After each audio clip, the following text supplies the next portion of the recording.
பிரைஸ்லாம் morning Jesus. இன்னைக்கு Esther 5வது அதிகாரத்தில் 3வது வசனத்தை பார்க்க போகிறோம்.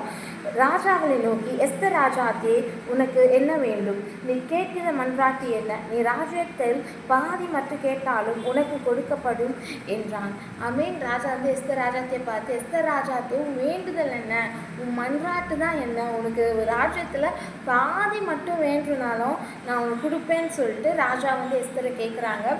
எஸ்தர் அப்போது நம்ம இன்னும் 8வது அதிகாரத்தில் பார்த்தா ராஜாவின் கண்ணில் எஸ்தர் கிருபை கிடைத்தது. அப்போ எஸ்தர் கேட்பாங்க, அவங்களோட ஜனத்துக்காக இது பண்ணுவாங்க. அவங்களோட ஜனத்துக்காக ராஜா கிட்ட பேசுறதுக்காக ஒரு விருந்துக்கு அழைப்பாங்க.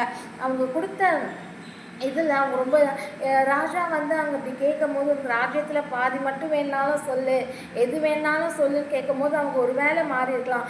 ஆனால் அவங்க மாறாமல் இருக்கிறது தான் நம்ம இங்கே கற்றுக்க வேண்டும். நம்மளும் ஏசப்பா நம்மளுக்கு ஒரு பொறுப்பை கொடுத்துருப்பாரு, ஒரு அழைப்பை கொடுத்துருப்பாரு, இல்லை ஒரு வேலையை கொடுத்துருப்பாரு. அந்த வேலையை பண்ணும் போது அந்த வேலையிலேயே நம்ம இருக்கணும். அந்த ஒரு பொறுப்பை நம்ம நிறைவேற்றுறது வரையும் நம்ம உண்மை உள்ளவர்களாக இருக்க வேணும். அதில் எவ்வளவு வந்தாலும் அதை நம்ம நன்மைக்கு என்ன பிரயோஜனப்படுத்த கொள்ளணும். அந்த வேலைக்கு என்ன மாதிரி வேணுமோ அந்த ஏசப்பா நம்மளுக்கு கொடுத்த வேலை முடிக்கத்தக்கதான அறிவை நம்மளுக்கு தருவார். அந்த அறிவை வாங்கி நம்ம அந்த வேலையில் உண்மையாக இருக்கணும். நம்முடைய ஜனங்களுக்காக நம்ம தான் மன்றாட வேண்டும். நம்ம ஏசப்பா நம்மளுக்கு ஒவ்வொருத்தங்களுக்கு ஒவ்வொரு வேலை, ஒவ்வொரு இது அறிவுரை சொல்லியிருப்பாரு. அதை நிறைவேற்ற நம்ம உண்மை உள்ளவர்களாக இருக்க வேணும். எஸ்தர் விஷயத்தில் பார்த்து ஃபஸ்ட்டு ஒரு நாள் செகண்ட் உணர்ந்த போது, அவங்க உணர்ந்திட்ட பிறகு அவங்க தன்னுடைய மக்களுக்காக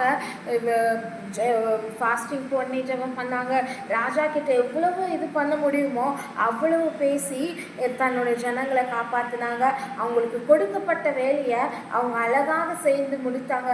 அதுபோல் இனிக்கும் நம்மளுக்கு கொடுக்கப்பட்ட வேலைகளை நம்ம கரெக்டான இதில் செய்து முடிக்கணும். கர்த்தர் அதற்காக நம்ம சில பொசிஷனில் வச்சுருப்பாரு, அதற்காக நம்மள ஒரு இடத்துக்கு கொண்டு போயிருப்பாரு, இல்லை ஒரு ஸ்தானத்தில் வைத்திருப்பாரு. அந்த ஸ்தானத்தை பிரயோஜனமாக நம்ம பயன்படுத்தி கொள்ளணும். ஆமென்.